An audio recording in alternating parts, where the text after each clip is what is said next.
Um,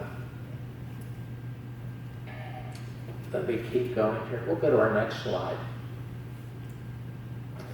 So here's a couple of tables up in that category up in the left-hand side. These are age standardized deaths per 100,000 people. And if we look at the United States and Brazil, you see it's a fairly low number. And a lot of that dates back to the 1970 Air Quality Act measures that were taken at that time. If we look at other countries, particularly India and China, you can see it's quite on the opposite end of the scale. And item B to the right, again, cardiovascular disease stands out as the most common, but along with that, chronic obstructive pulmonary disease, cancer, and diabetes mellitus. If we go down to the bottom, and we see the air quality based on the amount of particulate matter in the atmosphere over time, we can see that in India, China, a bit of a problem, but you can see that in the United States, there's been a rise in particulate matter. And we'll finish in just a moment on how particulate matter affects our body. And finally, on the bottom right-hand side, along the bottom is particulate matter, 2.5 micrograms per cubic meter within the atmosphere against the hazard ratio. And we can see that as the concentration goes up very steeply, we are left with, you see a fairly quick rise in the incidence of stroke and in the incidence of ischemic heart disease. Okay, and our final, switch gears to just briefly to our next slide to talk about lung disease. Particulate matter does get down into the lungs and create damage. This is a picture of the lung. This is a blood vessel there in the center. The lining of it should be very thin and should be allow oxygen to be absorbed into the alveoli. Surrounding it as pockets are alveoli. But you can see how they're demonstrating the next slide, our final slide, thank goodness, how that's destroyed. So on the left side is a normal lung, and in the center is a normal blood vessel with a normal simple lining. This is every time you and I breathe, and oxygen moves into the alveoli to exchange with carbon dioxide, which flows out, and the oxygen flows in individuals that are exposed to either, it typically would have been cigarette smoke as an example, but now it's pollution is the major cause, and in some countries more than others.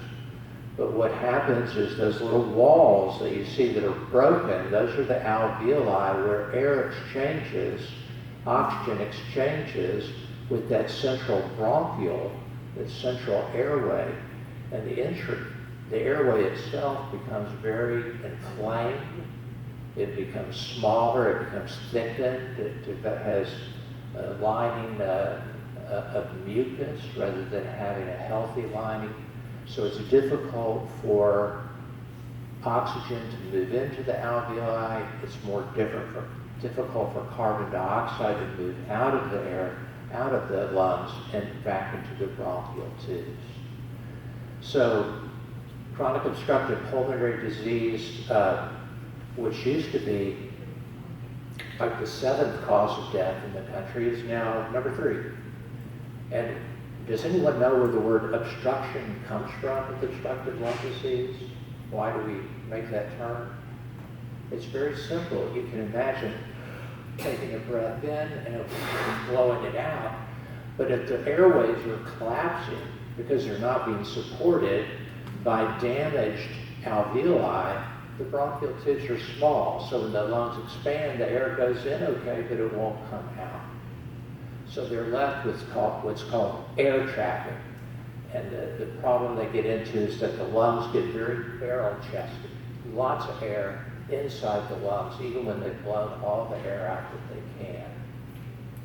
So, from a physician standpoint, these are two of my concerns. In the segment of cardiovascular disease, the toxins we have mentioned get into the bloodstream, they circulate in our arteries, that cause damage to the proteins, the cells that line our blood vessels. That leads to atherosclerosis, and atherosclerosis leads to stroke, coronary artery disease, and peripheral vascular disease.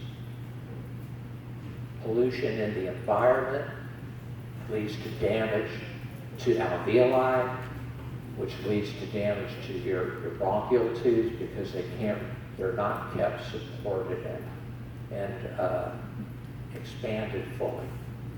And then our last slide.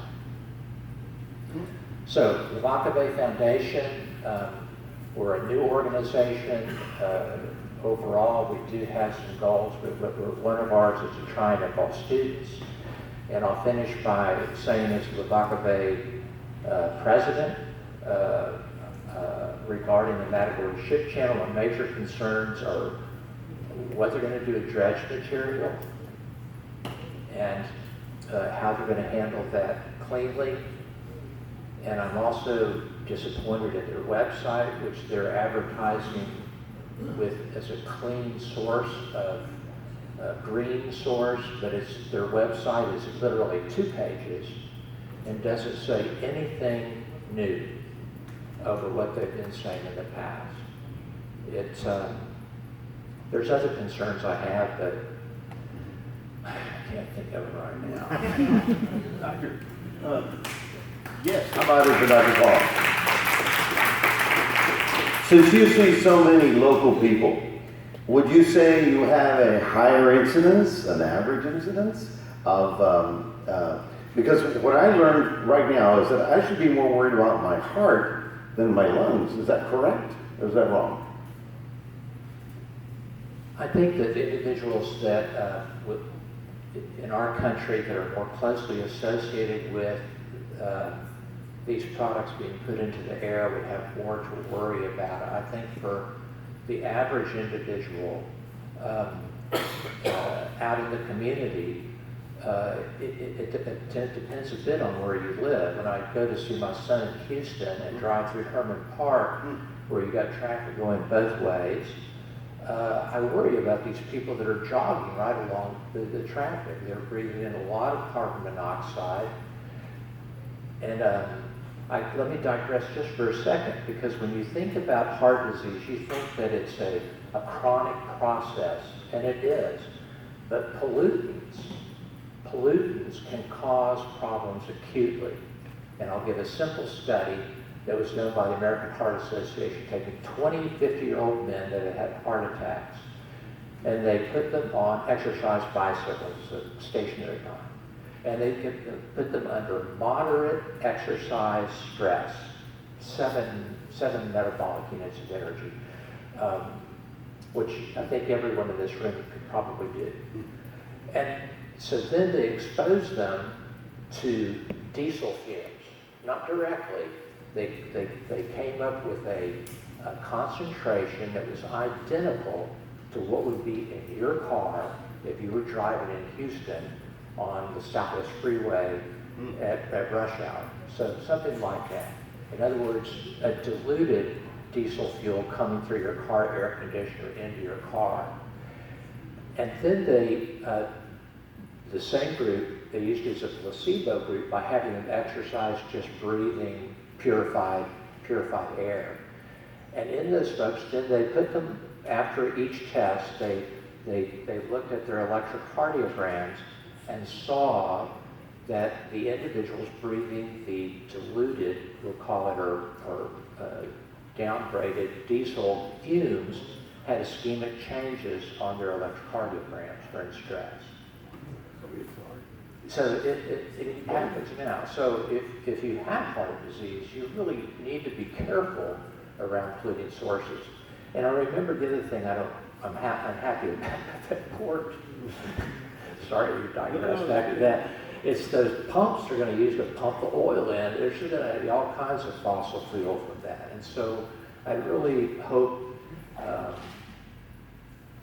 I hope there'll be some dialogue or some means that those things can be taken care of. I think I've said enough. You're concerned.